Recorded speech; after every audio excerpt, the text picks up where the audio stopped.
I spent 3 weeks analyzing multiple footage, interviews, and forum posts to uncover what really happened to Ziz, and what I found completely contradicts what the fitness industry wants you to believe about him. Everyone says steroids killed Aziz Shavashian at 22 years old, but the autopsy revealed something his doctors missed for his entire life, something that would have killed him anyway. They say he was the most confident guy in fitness, but people who knew him reveal he was too terrified to walk to a shopping center alone. And while millions call him toxic, the data shows he's inspired more people to transform their lives than any fitness influencer in history. And I'm going to show you exactly why by the end of this video. But first, you need to understand how a bullied World of Warcraft addict pulled off one of the most insane transformations ever documented online. 1989, Sydney, Australia. 2 parents, 1 university lecturer, 1 cardiologist have their second son, Aziz. Now here's where it gets interesting. Aziz was captain of the chess club, top of his entire grade, genius level intellect, but he had one massive problem that would shape everything that happened next. He was the smallest kid in his year. Lunch money, stolen, chalk dusters, thrown at his head, classic bullying, his escape, 20-hour World of Warcraft sessions in his bedroom. But his older brother Syed started going to the gym, and Aziz noticed something that most people overlook.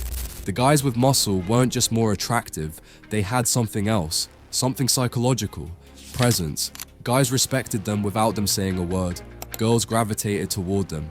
Meanwhile, Aziz felt, his words, like a little bitch standing next to girls feeling the same size as them. So at 17, Aziz made a decision. He sold his entire World of Warcraft account, his digital life for the past 3 years, for $500. With the money, he got a 1-year gym membership at Fitness First, Carlingford. July 28, 2006, he created a YouTube channel, started documenting everything, and then something unexpected happened that would eventually make him an inspiration to millions. But his first gym session? Absolutely humiliating. Picture this. Aziz loads up the bench press, the bar plus 5 kilos on each side. That's 30 kilos total.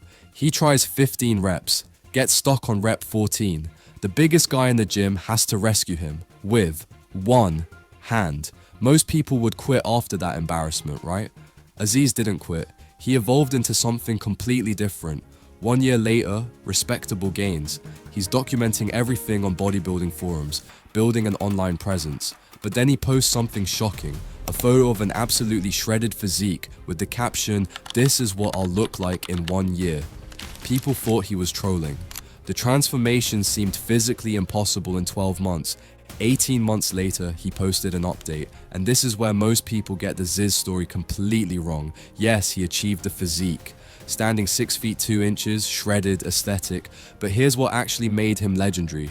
And it's not what you think. April 2008. Just after turning 19, Aziz posted something on the forums that should have destroyed his reputation. He admitted he'd started his first steroid cycle. In an era where everyone lied about being natural, this should have ended him. Instead, it did the exact opposite.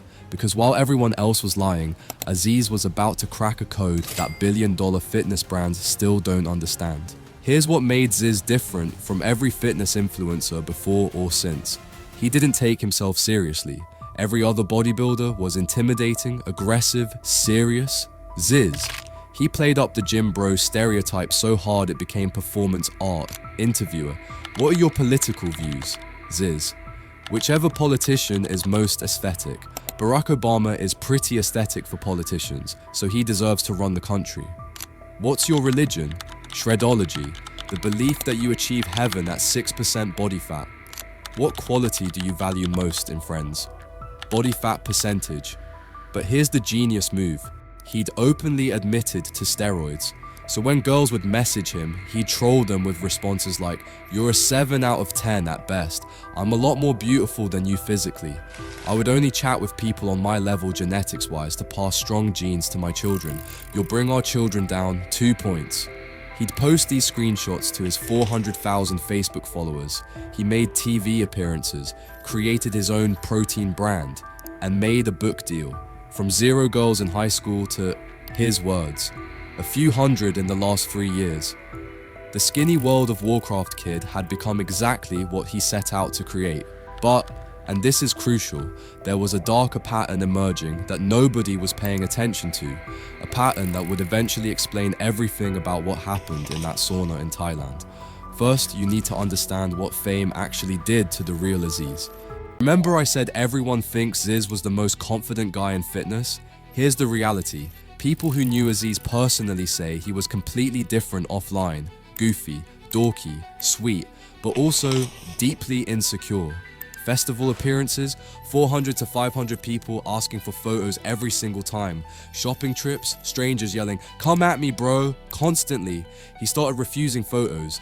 People thought he was an asshole, but the truth? He was too terrified to go to a shopping center without 2 to 3 friends because of anxiety and paranoia. His brother Chesbra got arrested for steroid possession. Media plastered Ziz photos everywhere, not Chesbra's, because Aziz was more famous. Then a video surfaced. Chesbra revealed something that flipped the entire narrative. Aziz was actually the one who introduced him to steroids, not the other way around. The pressure was crushing him.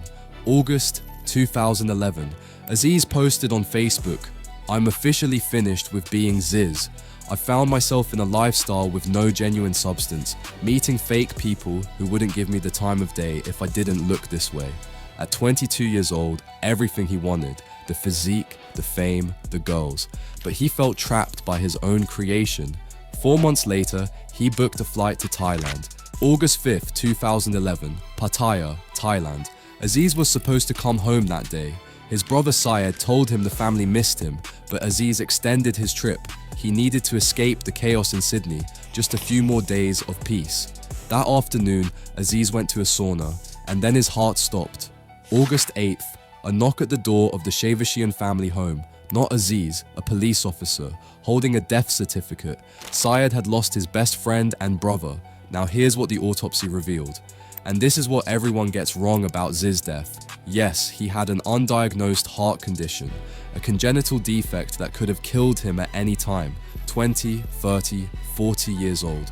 Doctors confirmed this. Did steroids accelerate it? Maybe, probably. But here's the thing most people miss. Aziz once joked in an interview, "Where do you see yourself in 20 years? His answer, one word, dead. The pressure, the anxiety, the constant performance of being Ziz, that's what really killed him. The steroids, the partying, the lifestyle, it was all a symptom of a 22-year-old kid who couldn't handle the monster he'd created. Syed fell into deep depression, dropped from 83 to 70 kilos in 6 months. But then something unexpected happened that explains why, over a decade later, Ziz is more influential now than when he was alive. Syed uploaded a 19-minute tribute video. Ziz, The Legacy, 16 million views. But here's where it gets fascinating. Remember I said millions call Ziz toxic, yet the data shows he inspired more transformations than any fitness influencer in history? Let me show you why that's true. Gymshark, now a billion-dollar company, was directly inspired by Ziz's aesthetic. The owners sold clothing he wore. That empire exists because of him. But more importantly, think about every other fitness influencer. What do? They lie. "I'm natural, bro. Just eat chicken and broccoli." It's all hard work. Ziz, he admitted to steroids. He showed his insecurities. He partied. He made mistakes. And because of that, millions of skinny kids saw themselves in him. The before version, the bullied gamer. His flaws made him more inspiring, not less. See, role models don't have to be perfect. They have to be real. And Ziz was more real than anyone. Commenter after commenter says the same thing. His mistakes helped me avoid his footsteps. His honesty made me believe I could transform too. The data backs this up. Search Ziz transformation on YouTube. You will see thousands of videos from people he inspired. Reddit fitness communities cite him as their starting point. Gym culture's entire vocabulary. You Miran?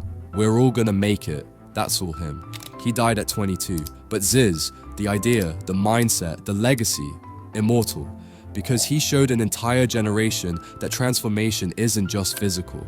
It's about believing in yourself despite your insecurities.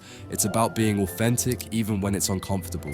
The skinny kid who sold his World of Warcraft account became a legend. Not because he was perfect, but because he was perfectly, brutally honest. If Ziz's story resonates with you, whether you're that skinny kid, struggling with your own transformation, or just trying to find the confidence to be yourself, hit that subscribe button. Because just like Ziz documented his entire journey, I'm breaking down the untold stories behind the people who shaped internet culture. The good, the bad, and the brutally honest truth. Next video, I'm covering how a different fitness influencer's lies destroyed his entire career, and why his downfall proves everything Ziz got right. We're all gonna make it, bro.